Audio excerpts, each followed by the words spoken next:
Congratulations on your purchase on the new Zhiyun Smooth 4. My name is Jason Vong, and in this introduction video, I'm going to show you what all these little buttons here do so you can go out with confidence and get some smooth and steady moments with your new smartphone gimbal.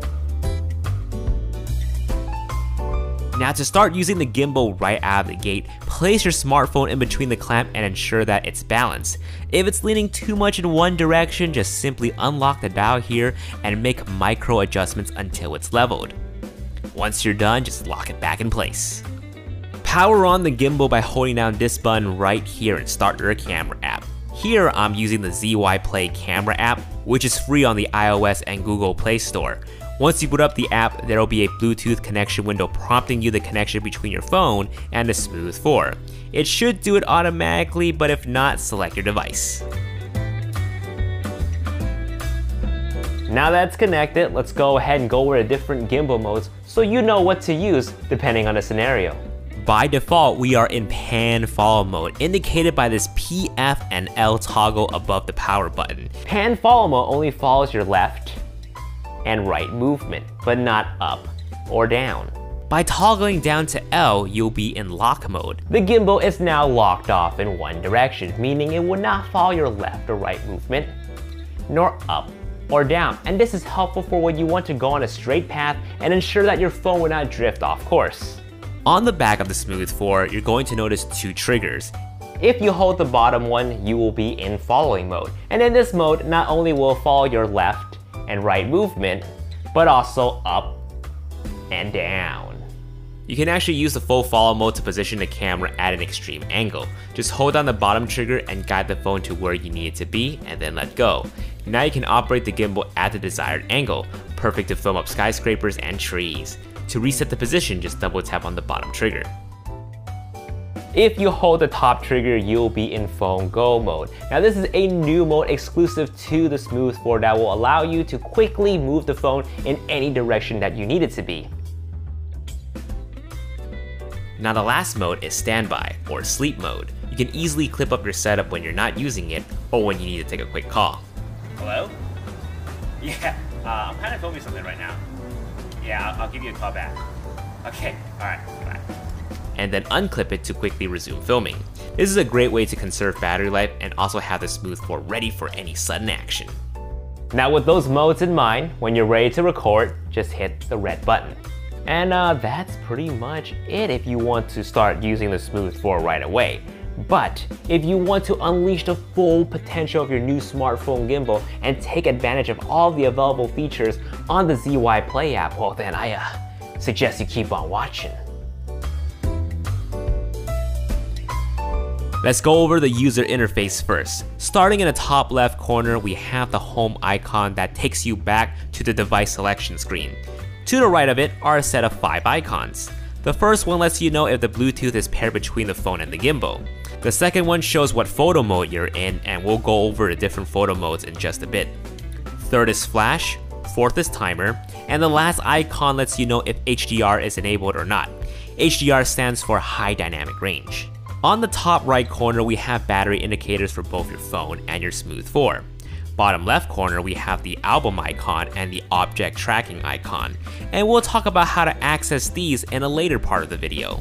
Lastly, on the bottom right corner, we have the filter indicator letting you know what filter you have selected to overlay your photos and footage. Alright, let's go ahead and move on to the little buttons now. To navigate through the different menus, we'll be using the wheel to go left or right and the middle button to confirm our actions. Get it? Got it? Good, because we're going to start on the bottom with the basics.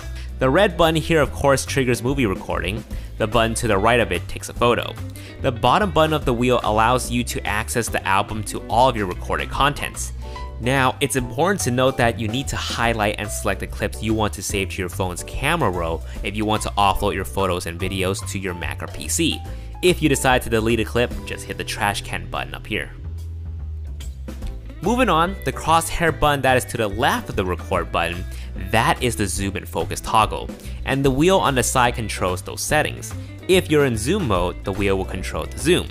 If you press the crosshair toggle once, it will be in focus mode.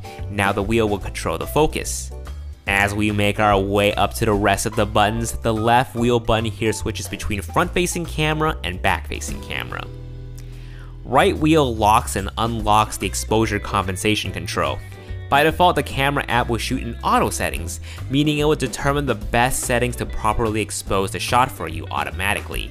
However, exposure compensation gives you a little control. In case you need a little light in your scene, hold down the center button to activate the flashlight on your phone. Hold it down again to turn it off. Top button brings up the video resolution option.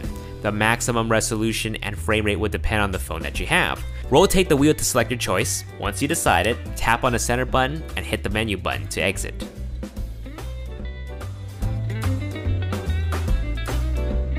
Now, you may have noticed that there were a lot more options to play with than just selecting your video resolution. To bring those options back up, press on the menu button again.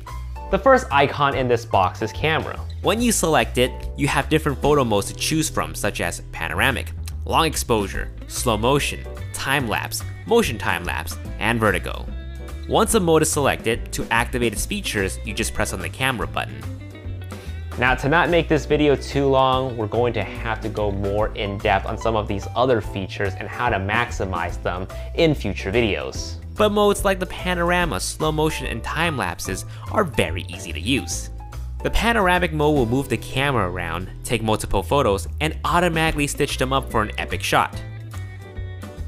When slow motion is selected, it will record the video and will automatically slow the video down for you during playback.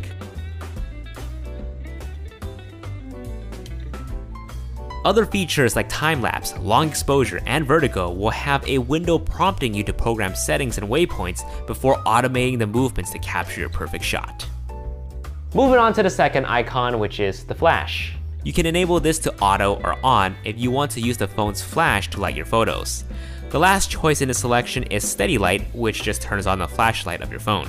The third icon is self-timer, which counts down from 2, 5, or 10 seconds before taking a photo. Fourth icon is HDR, which if selected will take high dynamic range photos.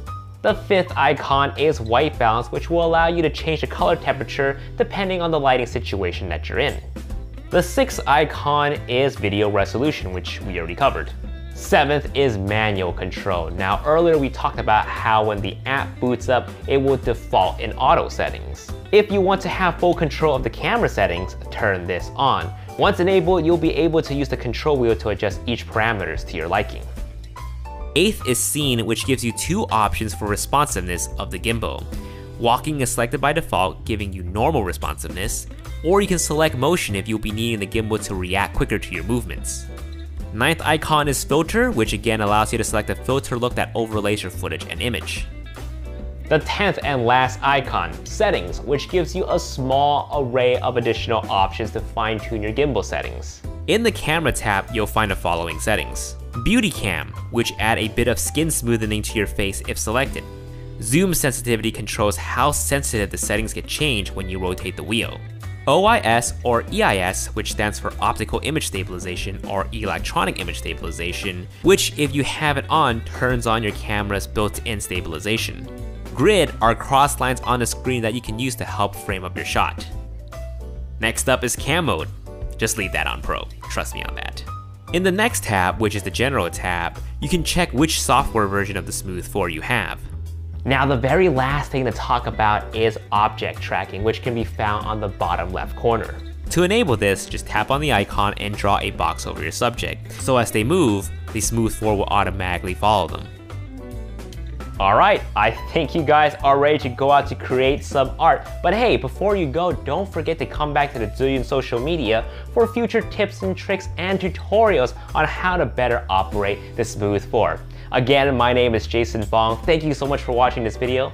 I'll see you guys in the next one. Peace.